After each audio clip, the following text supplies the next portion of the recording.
Hello friends, ఈరోజు మరొక ownership review అనేది తీసుకొచ్చాను. Kia Sonet turbo with 7-speed DCT sub 4 meter compact ఎస్యూవీస్లో మనం చూస్తున్నట్టయితేను డెఫినెట్లీ ఆల్రౌండర్ కార్స్లో వెన్యూ ఒకటి వస్తుంది. దాని సిబ్లింగ్ అయిన సోనెట్ కూడా ఇంకొకటి కన్సిడర్ చేస్తాం మనము. లుక్స్ వైజ్గా ఇంకా చాలా బెటర్గా ఉంటుంది. మరి 10 to 15 lakhs బడ్జెట్లో వర్తుంటుంది. ఏమైనా ఇష్యూస్ ఉన్నాయా డైరెక్ట్ ఓనర్ ద్వారా తెలుసుకుందాం. హాయ్ అండి. హాయ్, ఒక్కసారి మీ పేరు చెప్పరా? నా పేరు శరత్. ఏం చేస్తుంటారు? నేను ఫార్మస్యూటికల్ ఇండస్ట్రీలో R&D ఎంప్లాయ్. ఓకే, ఇది పర్చేస్డ్ ఎప్పుడండి? Last year September 19th. Almost 1 year వస్తుంది. 1 year, exact 1 year. 10,000 kilometers driven? 10,500. 10,500 variant top end. ఇంకా ఇది అవును, GT line. GT line X line వస్తుంది, బట్ అది ఎడిషన్ లాగా మ్యాట్ ఫినిష్ లో ఉంటుంది అంతే. దీంట్లో అయితే ఇదే top end. So 1 liter turbo with 7-speed DCT వస్తుంది అంతే కదా. కాస్ట్ ఎంత పడింది ఇది మాకు? ఆన్ రోడ్ ఎగ్జాక్ట్ ఇన్సూరెన్స్ తో కలిపి 17 lakhs పడ్డది. 17 lakhs. సో 17 lakhs బడ్జెట్ లో సెగ్మెంటే మారిపోతుంది. అంటే సెల్టోస్ లో మనకు మంచి value for money variant features తో పాటు కూడా ఒకటి వస్తుంది, లేదంటే ఇంకా అదర్ ఆప్షన్స్ ఎలివేట్ మనకు టాప్ ఎండ్ కూడా వచ్చే అవకాశం ఉంటుంది. సో మీరు దీనికి ఎలా? సో నేను అనుకున్న బడ్జెట్ 15 అనుకున్నాం ఫస్ట్. సో 15 అనుకుంటే మనకి ఇది చూసాను, వెన్యూ చూసాను. తర్వాత వెన్యూ ఐ థింక్ 15-16కి వచ్చేస్తుంది. అప్పుడు ఆఫర్స్ ఉండే. నెక్సాన్ కూడా ఇదే ప్రైస్కి వచ్చేస్తుంది. వెన్యూ వెళ్ళి చూసాను. దాంట్లో మేము యాక్చువల్లీ దీని ముందు కార్ పోలో అనమాట. అది almost 10 years వాడాం. 10 years and 67,000 kilometers. Okay. So ఇప్పుడు మార్చేది షుడ్ బి గుడ్ ఎనఫ్ అని చెప్పి automatic car, 360-degree camera, ADAS ఈ 3 ఇంపార్టెంట్ అని చెప్పి చూస్తున్నాం. సో హైవేలో సేఫ్టీ పెరుగుద్దని. ఆ విధంగా చూసుకుంటే నెక్సాన్ ఏమో ADAS లేదని రూల్ అవుట్ చేస్తాం. And Nexon service, Tata service చాలా రివ్యూస్ విన్నాను. So I did not want to take that risk. ఇది వెన్యూ వచ్చేసి చూసాను, బాగుంది, వాల్యూ ఫర్ మనీ ఉంది. కానీ దాంట్లో ఫీచర్స్ మిస్సింగ్ ఉన్నాయండి. Like compare to Kia design పరంగా, డిజైన్ అంటే లైక్ ఇంటీరియర్స్ కూడా మీరు చూస్తారు కదా, చాలా సెన్సిబుల్ డిజైన్స్ ఉంటాయి. లైక్ మీకు చూపించగలను తర్వాత. బట్ మోర్ దాన్ వెన్యూ నాకు కియా నచ్చింది. మోర్ ఆలోచించి చేశారు, ప్రాగ్మాటిక్ గా ఉంది అనిపించింది అనమాట. సో అందుకని కియా తీసుకున్నాను. అచ్చా, వెన్యూ కూడా టాప్ ఎండ్ చూసారా మీరు? వెన్యూ కూడా అది ఎన్ లైన్ చూసాం. ఎన్ లైన్ లో 360 కెమెరా లేదు. So that was our major differentiating factor అనమాట. 360 కెమెరా లేదని చెప్పేసి వి రూల్డ్ అవుట్ వెన్యూ. ఓకే. అచ్చా, సెగ్మెంట్ లో ఇంకోటి మహేంద్ర ఉంటుంది, అది చూసాను. సో మేము అన్ని టెస్ట్ రైడ్స్ ఆల్మోస్ట్ 3-4 months చూసాము. సో అన్ని రూల్ చేసుకుంటూ ఫైనల్లీ 3XOకి దీనికి టై పడ్డది. 3XO వచ్చేసి సేఫ్టీ పరంగా బాగుంది, ఫీచర్స్ చాలా బాగున్నాయి, లైక్ అన్ని వచ్చేస్తున్నాయి దాంట్లో కూడా. బట్ టాప్ ఎండ్ 19 lakhs వరకు వెళ్తుంది, which we did not consider. AX7 చూసాము, ADAS ఉంది, 360 ఉంది, అన్ని ఉన్నాయి.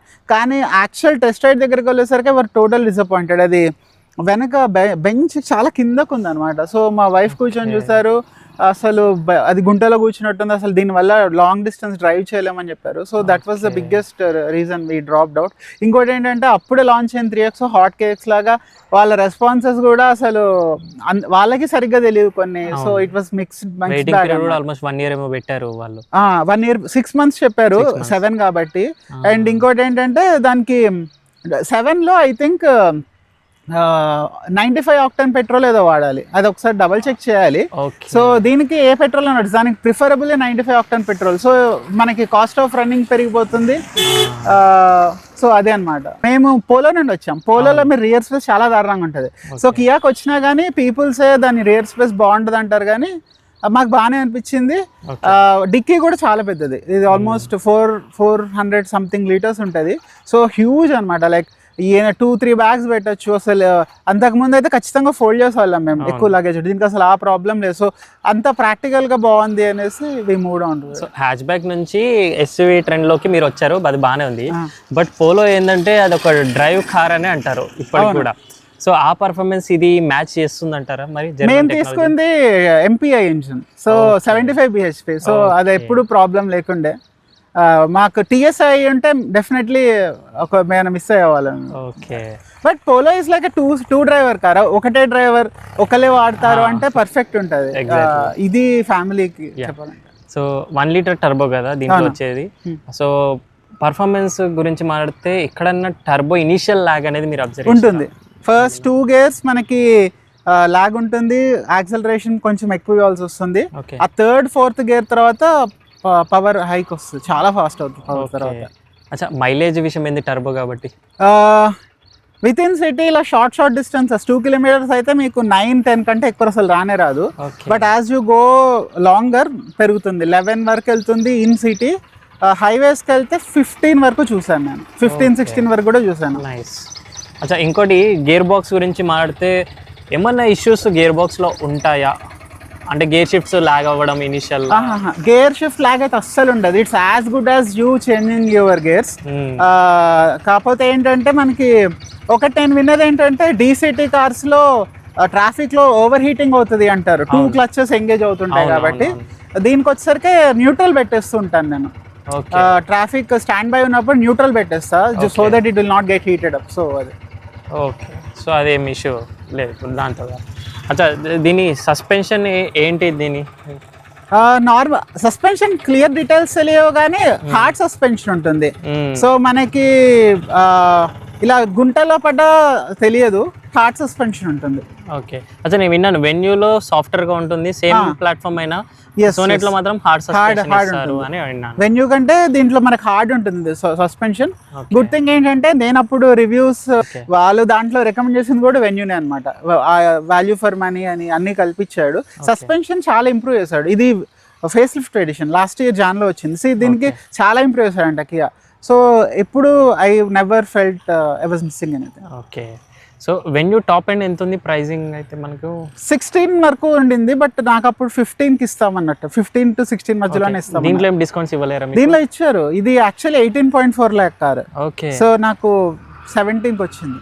ఓకే, 1.4 వరకు డిస్కౌంట్. అంటే అంత ఎక్స్ షోరూమ్ డిస్కౌంట్ బాగా ఇచ్చారు. తర్వాత మేము ఇన్సూరెన్స్ వాళ్ళ ద్వారా తీసుకోవాలి, వాళ్ళ ద్వారా 55,000 చెప్పినట్టున్నారు. మేము కోటక్ అదే పాలసీ బజార్ లో తీసుకున్నాం. సో అరౌండ్ 20,000కి వచ్చేసింది. ఏం ఫోర్స్ చేయలేరు insurance? No they very clean. ఇది చాలా బాగుంది. యాక్సరీస్ ఏమన్నా ఇచ్చారా మీకు? ఇవి పెట్టించామండి. సో నేను యాక్చువల్ ఫ్రీ యాక్సరీస్ ఏమైనా ఇచ్చారా? ఫ్రీ యాక్సెసరీస్ ఏం లేదు, మేమే అంత కలిపే 17 అని చెప్పాను. సో సో మనకి అది ఇది ఈ రన్నింగ్ బోర్డ్ ఒకటి పెట్టించాను. ఇది వాళ్ళే సజెస్ట్ చేస్తారు, ఎందుకంటే ఎప్పుడైనా ఇప్పుడు మీరు చూస్తే కనుక లాస్ట్ కి స్క్రాచెస్ పడ్డాయి చూసారా. సో అదే ఇలాంటి వాటిని ప్రివెంట్ చేస్తుంది. మనకు తెలియకుండా మ్యాన్ హోల్ గానీ అలాంటివి ఉన్నప్పుడు it will help you out అని చెప్పేసి చెప్పారు. గ్రౌండ్ క్లియరెన్స్ ఏం తగ్గదా దీనివల్ల? తెలియదు యాక్చువల్లీ, తగ్గదని. ఏం తగలే? ఏం తగలేదు, చిన్న తగులుతాయి, బట్ అంత మేజర్ కన్సర్న్ అయితే కాదు. ఓకే. అచ్చా, మీకు ఎక్స్ షోరూమ్ ప్రైస్ మీద డిస్కౌంట్ ఇచ్చారు కదా? అవును. సో మళ్ళీ మీరు రిజిస్ట్రేషన్ ఆర్టీఓ ఆఫీస్ పోయినప్పుడు ఈ ప్రైస్ మీద డిస్కౌంట్ రాదని ఆర్టీఓ వాళ్ళు ఎక్స్ట్రా చార్జెస్ ఏమన్నా? లేదు, అది వెరీ క్లియర్. ఎలా ఉంటుందంటే ఎక్స్ షోరూమ్ మీద ఏదైతే ప్రైస్ డిస్కౌంట్ ఇస్తారో అది ఇస్తారు, కానీ మీరు యాక్చువల్ ఆర్టీఓకి పే చేసేది యాక్చువల్ ప్రైస్ మీదే ఉంటుంది. ఓకే. సో ఇది ఐ థింక్ 14.7 అనుకుంటా దీని ఎక్స్ షోరూమ్ ప్రైస్. సో నేను ఆర్టీఓకి కూడా 14.7 మీదే కట్టాను. The discount is from the seller, అంతే తప్ప ఆర్టీఓకి నీకు ట్యాక్స్ తగ్గడం ఏమి ఉండదు. ఓకే. అయితే నేను విన్నాను ఏంటంటే డిస్కౌంట్స్ ఇచ్చిన తర్వాత ఆర్టీఓకి వెళ్తే మ్యాచ్ అవ్వక ప్రైజెస్. అవునవును, అది అవుతుంది ఖచ్చితంగా. అందుకని మీరు ఆ ప్రైస్ షీట్ ఇవ్వాలి. తర్వాత అంటే మనకు end of the day tax ఎంత కడుతున్నాం ఇంపార్టెంట్ వాళ్ళకి. సో మనం 14.7 మీద ట్యాక్స్ కడుతున్నాం అంటే they are more than happy, అంతే. మనకి ఇన్వాయిస్ ఎంత ఇస్తారు, డిస్కౌంట్ ఇంత ఇచ్చామనేసి ఒక అడిషనల్ షీట్ ఇస్తారు అనమాట. సో అంతకు ముందు మేము ఆల్టో తీసుకున్నప్పుడు కూడా we're aware of it. So ex showroom కి మొత్తం కట్టాలి. ఏమైనా లెటర్ ప్యాడ్ లాంటిది ఇచ్చారా కియా వాళ్ళ నుంచి? ఐ మీన్ టైపింగ్ చేసి ఇలా ఈ ప్రైస్ కి ఫైనలైజ్ చేసాం మేము అన్నట్టుగా, ఆర్టీఓలో ఇబ్బంది కాకుండా ఇచ్చారు కదా. దానివల్ల ఆర్టీఓలో మీకు ఇబ్బంది కలగలేదు. లేదంటే అక్కడ ఈ మనం డెలివరీ తీసుకున్నప్పుడు డిస్కౌంట్ తీసుకుంటాము, మర్చిపోయి లెటర్ మర్చిపోతే అక్కడ లాస్ట్ డే ఆ రోజు డెలివరీ రోజు వచ్చి ఇచ్చాడు అనమాట అతను నాకు. సార్ మీరు కొండాపూర్లోనే మాది రిజిస్ట్రేషన్, సో పక్కనే ఉంటది ఆటోమోటివ్ కియా. సో వాళ్ళు వచ్చేసి సార్ మీరు వచ్చే ముందు చెప్పండి అన్నారు. ఆ రోజు ఒక డాక్యుమెంట్ తెచ్చి ఇచ్చారు, సో అది ఇచ్చేసాము. సో అది అలా తీసుకోండి మీరు కూడా. డిస్కౌంట్ తీసుకోవడమే కాదు, మర్చిపోకుండా లెటర్ ప్యాడ్ మీద మేనేజర్తో సైన్ తీసుకొని టైపింగ్ అంతా చేస్తే ఆర్టీఓలో ఇష్యూ రాదు. అచ్చా, కమింగ్ టు కార్ గురించి మాట్లాడితే బ్రేకింగ్ 4 disc brakes వస్తాయి, షార్ప్ బైట్స్ ఉంటాయండి. బాగుంటుంది, అలవాటు అవ్వాలి. సో పోలో నుండి వచ్చిన తర్వాత ఫస్ట్ ఒక 5-10 days చాలా షార్ప్ ఉంటుంది బ్రేక్. మెల్లగా ఇప్పుడు చాలా చాలా కొంచెం ప్రెస్ చేసినా సరిపోతుంది, అసలు ఎక్కువ స్ట్రెస్ కూడా పెట్టక్కర్లేదు. ఓకే. అచ్చా, ఇది స్టీరింగ్ గురించి మాట్లాడితే ఏంటి దీని రెస్పాన్స్ ఎలా హార్డ్ ఉంటుందో? సాఫ్ట్ ఉంటుందండి, మరీ ఎక్కువ లైట్ ఉండదు. నాకు పోలోకి దీనికి పెద్ద తేడా ఏమైనా అనిపించింది. వెన్యూలో చాలా లైట్ అంటారు. సో దీనికి వచ్చే వరకు డీసెంట్ అనుకోవచ్చా? లేదు, ఐ థింక్ వెన్యూ సోనెట్ రెండు సిమిలరే ఉంటుంది. ఓకే. కానీ జనరల్ గా హుండై కార్స్ అనగానే సెంటర్ డెడ్ పాయింట్ ఉంటుందని చెప్తారు. అది నాకు కియాలో ఎప్పుడు కనిపించలేదు. నాకు పోలోలో ఎలా అయితే ఉండిందో, because Polo is very good with the steering and other thing. ఏం డిఫరెన్స్ లేకుండా నాకు.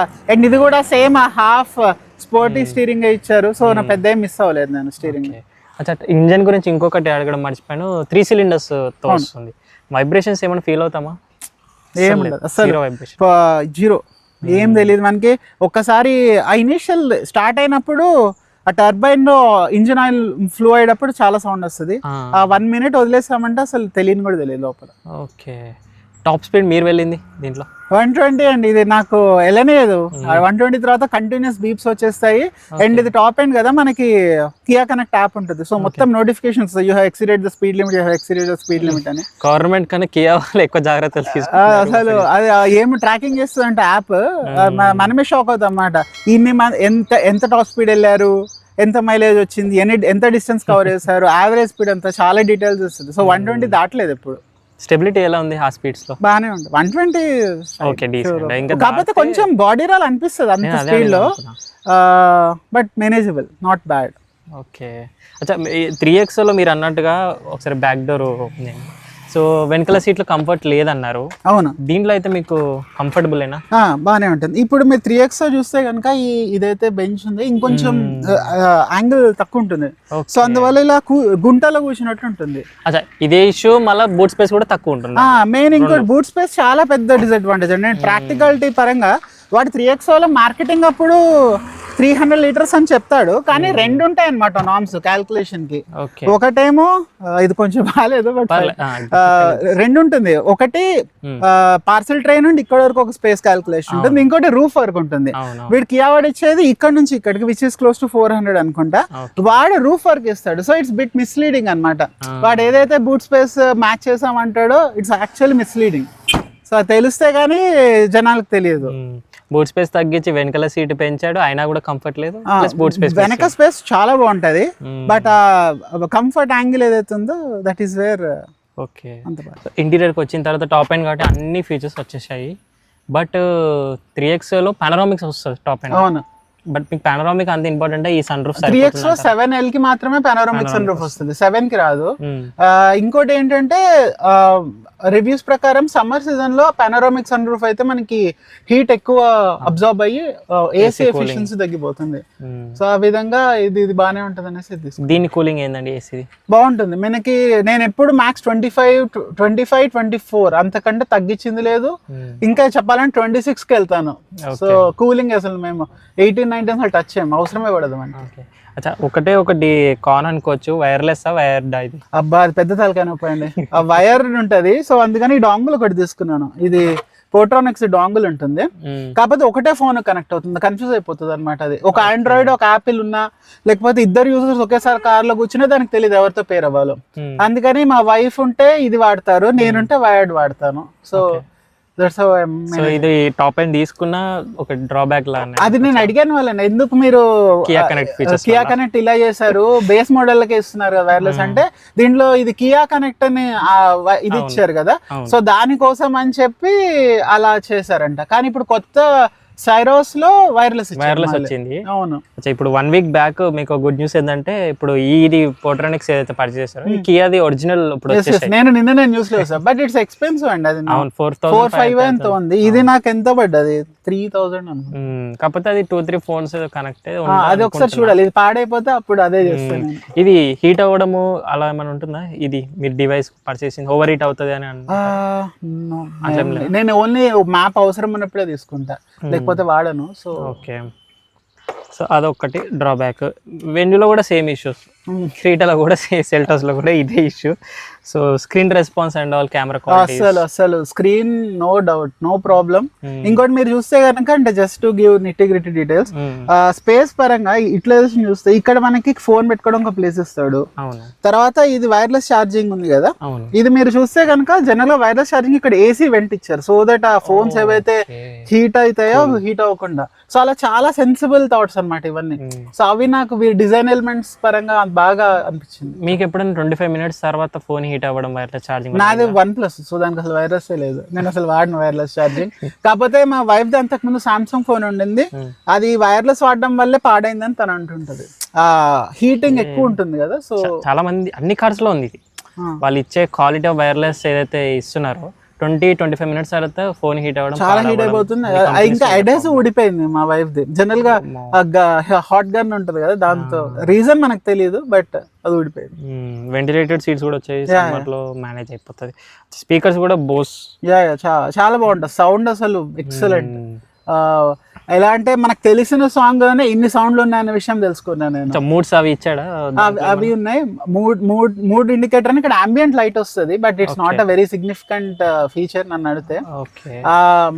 బోస్ స్పీకర్స్ మాత్రం బ్యూటిఫుల్, అసలు ఎక్స్పెక్ట్ చేయలేదు. తెలిసిన సాంగ్ లోనే ఇన్ని సౌండ్స్ ఉంటాయా, నోట్స్ ఉంటాయా అనే విషయం నేను తెలుసుకున్నాను. ఇది ఇంకోటి, మీకు ఎయిర్ ప్యూరిఫైర్ వచ్చిందా? వచ్చింది. సో ఆల్మోస్ట్ అన్ని అయితే వచ్చేసాయి, బట్ కొంచెం బిలో సైడ్ హార్డ్ ప్లాస్టిక్స్ లాగా ఇది. అది పెద్ద నేను యాక్చువల్లీ 3XO 7L చూసాం మేము టెస్ట్ రైడ్. అన్నిట్లో సాఫ్ట్ ప్లాస్టిక్ ఉంటుంది, XUV 700 లో ఉందని చెప్పేసి సోనెట్ వాళ్ళని కూడా అదే అడిగా, మీరు సాఫ్ట్ ప్లాస్టిక్ పెట్టట్లేదా అంటే, లేదు మేము ఓన్లీ ఈ టచ్ పాయింట్స్ ఉంటుంది సార్, ఇక్కడ ఇచ్చాము, ఇక్కడ ఇవ్వట్లేదు, మాది ఎక్కడైనా ఇంతే ఉంటుంది, మీరు వెళ్ళాలి. అట్లీస్ట్ సరే ఇది అంటే హార్డ్ గా ఇచ్చారు, ఇది కూడా మనకి ఇంకో లెదర్ ఫినిష్ లో నేను అదే అడిగాను. ఫేస్ లిఫ్టెడ్ మోడల్ మళ్ళీ ఇది, ఇంకా అప్పుడన్నా అప్గ్రేడ్ చేసినా బాగుండే, ప్రీవియస్ మోడల్ది కాకుండా. ఓకే పర్లేదు, ఇక అడ్జస్ట్ అవ్వాలి. మీకు ఇంకా అచ్చా మీరు ఆటోమేటిక్ తీసుకున్నారు, మాన్యువల్ వాళ్ళకైతే లెగ్ అక్కడ టచ్ అవుతుందా అని అడుగుతూ ఉంటాను, ప్లాస్టిక్ది. అలా డెడ్ పెడల్ ఉంది కాబట్టి నో ప్రాబ్లం. అచ్చా ఇంకొక పెద్దది, ఇది నేను లాస్ట్ ఓన్ అని కూడా అడిగాను, హెడ్ లైట్స్ త్రో ఏంటంటే మీరేమంటారు? So head lights fog lamps ఉంటేనే మనకు విజిబిలిటీ పెరుగుతుంది. ఫాగ్ ల్యాంప్స్ కాకుండా స్టాండ్ అలోన్ హెడ్ లైట్స్ వాడితే కనుక కష్టం first of all. Second thing, high beam అంత ఇంప్రెసివ్గా లేదండి. నార్మల్ లో beam is very good with the fog lamps supporting you. High beam అంత ఎఫెక్టివ్ ఉండదు. నేను ఖమ్మం వరకు కూడా వెళ్ళాను, సో అక్కడ పిచ్ బ్లాక్ ఉంటుంది నైట్ టైం వెళ్ళేసరికి, అప్పుడు కొంచెం స్ట్రగుల్ అయ్యాను నేను యాక్చువల్లీ. ఓకే, హెడ్ లైట్స్ అయితే కొంచెం వీక్ పాయింట్ అనే చెప్పాలి. ఇంకోటి ADAS వస్తుందా మీకు? ADAS వస్తుంది, లెవెల్ 1. ఓకే, రెడార్ కనిపించలేదా? అందుకే ఇక్కడ కెమెరా ఉంది, ఇక్కడ ఓన్లీ కెమెరాస్. ఇది camera based ADAS, front cameras. So మనకి forward collision warning, lane assist, తర్వాత మెయిన్ అయితే ఇవి సిగ్నిఫికెంట్. అది కాకుండా లీడ్ వెహికల్ ఇండికేషన్ ఉంటుంది, మన ట్రాఫిక్ లో ఉన్నప్పుడు ముందు కార్ వెళ్ళిపోతుంటే ఇండికేట్ చేస్తుంది. ఇంకా ADAS లో 2 లెవెల్స్ ఉంటుంది, లేట్ ADAS, నార్మల్ అని ఉంటుంది. నేను లేట్ పెట్టేసా ఎందుకంటే చాలా మంది చెప్పారు ఇట్లా పానిక్ బ్రేకింగ్ అయిపోతుంది అని చెప్పేసి, సో అందుకని లేట్ ADAS పెట్టాను. ఈ మధ్య కాలంలో అది చాలా బాగా పనిచేస్తుంది ADAS. అంటే మనం అనుకుంటాం 10 కిలోమీటర్ స్పీడ్ లో కూడా ADAS పనిచేస్తుంది అని. ఇలా ఒక మనిషి ఇలా క్రాస్ చేస్తున్నాడు, నాకు తెలుసు అతను ఉన్నాడని, బట్ స్టిల్ సడన్ గా కొంచెం నా స్పీడ్ కి అది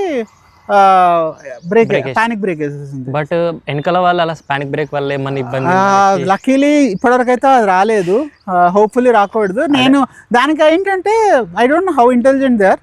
మీరు బ్రేక్ కొంచెం ప్రెస్ చేసినా కానీ ADAS ట్రిగ్గర్ అవ్వదు.